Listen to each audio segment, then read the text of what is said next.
রাজনৈতিক দলগুলোর দাবি অনুযায়ী একটি সুষ্ঠু নির্বাচন দিয়ে জনগণের আকাঙ্ক্ষা পূরণ করতে অন্তর্বর্তী সরকারের প্রতি আহ্বান জানিয়েছেন বিএনপির ভারপ্রাপ্ত চেয়ারম্যান তারেক রহমান। সমমনা রাজনৈতিক দল এনপিপির প্রতিষ্ঠাবার্ষিকীর অনুষ্ঠানে তিনি একথা জানিয়ে বলেন, অন্তর্বর্তী সরকার জনগণের কাছে জবাবদিহিমূলক সরকার নয়, জবাবদিহিতা না থাকলে সরকার নিজের অজান্তেই স্বৈরাচার হয়ে ওঠে। জবাবদিহিমূলক সরকার প্রতিষ্ঠা নিয়ে গড়িমসি করলে পতিত স্বৈরাচার মাথা চারা দিয়ে উঠতে পারে বলে আশঙ্কা প্রকাশ করেন তারেক রহমান। কামরুজ্জামান রাজীবের রিপোর্ট। 18তম প্রতিষ্ঠা বার্ষিকী উপলক্ষে রাজধানীর ডিপ্লোমা ইঞ্জিনিয়ার্স ইনস্টিটিউট মিলনায়তনে আলোচনা সভার আয়োজন করে ন্যাশনাল পিপলস পার্টি এনপিপি। এতে ফ্যাসিবাদ বিরোধী আন্দোলনের সমমনা রাজনৈতিক দলের শীর্ষ নেতারা দাবি করেন, বর্তমান সংকটের জন্য অন্তর্বর্তী সরকারই দায়ী, তাদেরই এ সংকট নিরসন করতে হবে। অনুষ্ঠানে লন্ডন থেকে ভার্চুয়ালি যুক্ত হন বিএনপির ভারপ্রাপ্ত চেয়ারম্যান তারেক রহমান। প্রধান অতিথির বক্তব্যে তিনি বলেন, রাষ্ট্রের পরিবর্তনের জন্য সংস্কার ধারাবাহিক প্রক্রিয়া, পুঁথিগত সংস্কারের চেয়ে প্রায়োগিক সংস্কারই জরুরি। তিনি বলেন, ফ্যাসিবাদ রুখে দিতে প্রয়োজন জনগণের রাজনৈতিক ক্ষমতায়ন। অবশ্যই এই সরকার জনগণের কাছে জবাবদিহিমূলক নয়। সরকার যেহেতু জবাবদিহিমূলক নয়, সেহেতু নৈতিক কারণেই সরকারের সুনির্দিষ্ট পরিকল্পনা জনগণের সামনে স্পষ্ট থাকা প্রয়োজন। জনগণকে অন্ধকারে রেখে, রাজনৈতিক দলকে বা দলগুলোকে অনিশ্চয়তায় রেখে শেষ পর্যন্ত কোনো পরিকল্পনায় কার্যকর এবং টেকসই হয় না, হবেও না।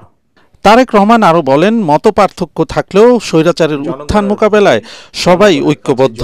অন্তর্বর্তী সরকার একটি সুষ্ঠু নির্বাচন দিয়ে জন আকাঙ্ক্ষা পূরণ করবে এমন আশাবাদ ব্যক্ত করেন তিনি। ফ্যাসিবাদ মুক্ত বাংলাদেশে জনগণের গণতান্ত্রিক অধিকার প্রতিষ্ঠার মাধ্যমে ফ্যাসিস্ট তাবেদার অপশক্তির পুনর্বাসনের পথরোধ করা সম্ভব।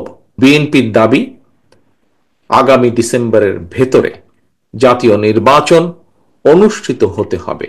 প্রয়োজনীয় সংস্কারের জন্য অন্তর্বর্তীকালীন সরকারের প্রতি বিএনপি সহ আমরা যারা একসঙ্গে রাজপথে আন্দোলন করেছি, আমাদের সর্বাত্মক সমর্থন অব্যাহত রেখেছি। অন্তর্বর্তীকালীন সরকার প্রধানের নেতৃত্বে জনগণ অবিলম্বে দেশের ইতিহাসের সবচেয়ে অবাধ, নিরপেক্ষ একটি জাতীয় নির্বাচন দেখতে পাবে।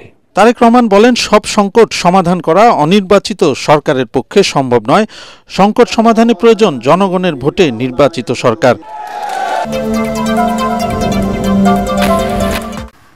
চলমান অস্থিরতা নিরসনে আসন্ন জাতীয় সংসদ নির্বাচন, সংস্কার ও জুলাই গণহত্যার বিচার কাজ সহ জাতীয় গুরুত্বপূর্ণ বিভিন্ন বিষয়ে আলোচনার জন্য রাজনৈতিক দলগুলোর সাথে বৈঠক করছেন প্রধান উপদেষ্টা ডক্টর মোহাম্মদ ইউনূস। এদিন বিকেলে এলডিপি, নাগরিক ঐক্য, গণসংহতি আন্দোলন, সিপিবি, জাসদ, বিপ্লবী ওয়ার্কার্স পার্টি, এবি পার্টি, রাষ্ট্র সংস্কার আন্দোলন সহ 11টি রাজনৈতিক দলের শীর্ষ নেতাদের সঙ্গে বৈঠক অনুষ্ঠিত হয়। প্রধান উপদেষ্টার বাসভবনে ইসলামী আন্দোলন, বাংলাদেশ খেলাফত মজলিস, জমিয়তে উলামায়ে ইসলাম, খেলাফত মজলিস, গণ অধিকার পরিষদ, নেজামে ইসলামী পার্টি ও হেফাজতে ইসলামের শীর্ষ নেতাদের সাথে বৈঠক চলছে। অন্তর্বর্তী সরকার তত্ত্বাবধায়ক সরকার নয় যে শুধু নির্বাচন দিয়ে চলে যাবে, এমন মন্তব্য করেছেন প্রধান উপদেষ্টার প্রেস সচিব শফিকুল আলম। অন্য সরকারের চেয়ে বেশি ম্যান্ডেট আছে অন্তর্বর্তীকালীন সরকারের। রাজধানীতে capital market journalist forum CMJF টকে তিনি এসব কথা বলেন। নির্বাচন নিয়ে সরকার বিদেশি কোনো চাপে নেই জানিয়ে প্রেস সচিব বলেন, যথাসময়েই আওয়ামী লীগের বিচার, সংস্কার ও নির্বাচন হবে। অভিযোগ করেন, বিগত সময়ে কেন্দ্রীয় ব্যাংকের গভর্নরকে কাজ করতে দেওয়া হয়নি, যে কারণে ৯/৬ পলিসির মতো ক্ষতিকর নীতি প্রণয়ন করা হয়েছিল। বাংলাদেশকে ম্যানুফ্যাকচারিং হাব করতে হলে শক্তিশালী সমুদ্র বন্দর দরকার উল্লেখ করে শফিকুল আলম বলেন, চট্টগ্রাম বন্দরকে বিশ্বমানে উন্নীত করতে কাজ করছে সরকার। তিনি বলেন, বিগত সময়ে পুরো শেয়ার বাজার ডাকাতদের আড্ডাখানায় পরিণত হয়েছিল। কোনো গোষ্ঠীকে সুবিধা না দিতেই পুঁজিবাজারকে শক্তিশালী করতে বিদেশি বিশেষজ্ঞ দিয়ে শেয়ার বাজারকে পুনর্গঠন করা হবে বলে জানান প্রধান উপদেষ্টার প্রেস সচিব।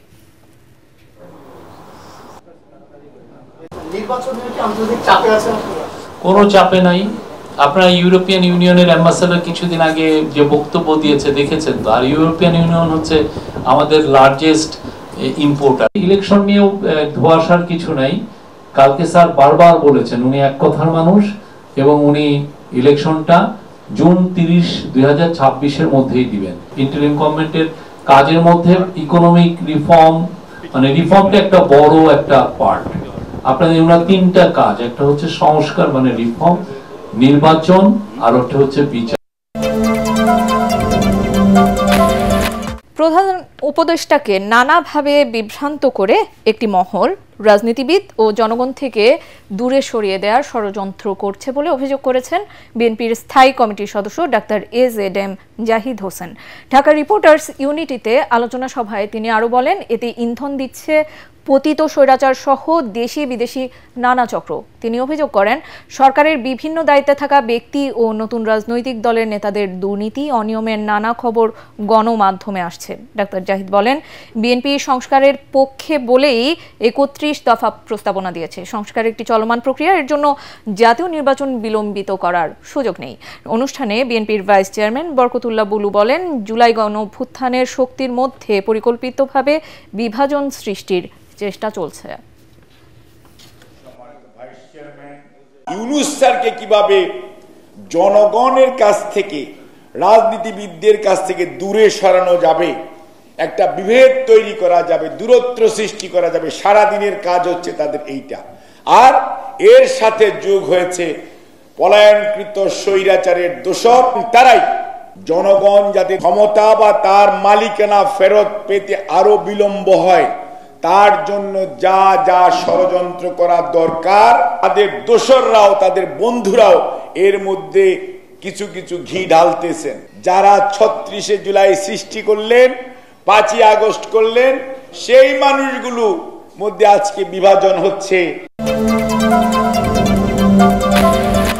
জাতীয় ঐক্যমত্য গঠনে শুধু রাজনৈতিক দল নয়, নাগরিক সমাজের মধ্যেও ঐক্যমত্য প্রতিষ্ঠা করা দরকার বলে মন্তব্য করেছেন জাতীয় ঐক্যমত্য কমিশনের সহ সভাপতি আলী রিয়াজ। তিনি বলেন, সবার মতামতের ভিত্তিতে জাতীয় সনদ তৈরিতে কাজ করছে কমিশন। সংস্কার নিয়ে সুশীল সমাজের সাথে বৈঠকে কথা বলেন জাতীয় ঐক্যমত্য কমিশনের সহ সভাপতি। তরিক ইসলামের রিপোর্ট। রাজধানীর কৃষিবিদ ইনস্টিটিউটে নাগরিক সমাজের সাথে বৈঠকে বসেন জাতীয় ঐক্যমত্য কমিশন। বৈঠকে অংশ নেয় শিক্ষক, গবেষক, বুদ্ধিজীবী, সমাজকর্মী, আইনজীবী সহ সমাজের বিশিষ্টজনরা। আলোচনা হয় সাম্প্রদায়িকতা, ক্ষমতার ভারসাম্য, নির্বাচন ব্যবস্থা ও সংস্কার বিষয়ে। এ সময় রাজনৈতিক দলগুলোর ভূমিকা নিয়ে প্রশ্ন তোলেন সুশীল সমাজের প্রতিনিধিরা। কোন দলীয় সরকারের পক্ষে বর্তমান কাঠামো, বর্তমান সিভিল সার্ভিস, বর্তমান পুলিশ, বর্তমান রিটার্নিং অফিসার, প্রিজাইডিং অফিসার, এটা রেখে কারো পক্ষে মোটামুটি রিজনেবলি ফ্রি অ্যান্ড ফেয়ার কোনো ইলেকশন দেওয়া সম্ভব না। আমরা জনগণের সার্বভৌমত্ব নিয়ে এখানে কথা বলছি না, আমরা এখানে বলছি প্রতিনিধিদের কিছু ক্ষমতার ব্যাপার না, তাদের প্রিভিলেজ নিয়ে। বৈঠকে বিগত সময়ের নির্বাচন ব্যবস্থা ও বৈষম্য দূর করতে নাগরিক সমাজের অবস্থান তুলে ধরেন বক্তারা। আপনি যদি 16 বছর ইন্ডিপেন্ডেন্স প্র্যাকটিস না করেন, সাডেনলি স্বাধীনতা পেয়েও প্র্যাকটিস করতে পারছেন না।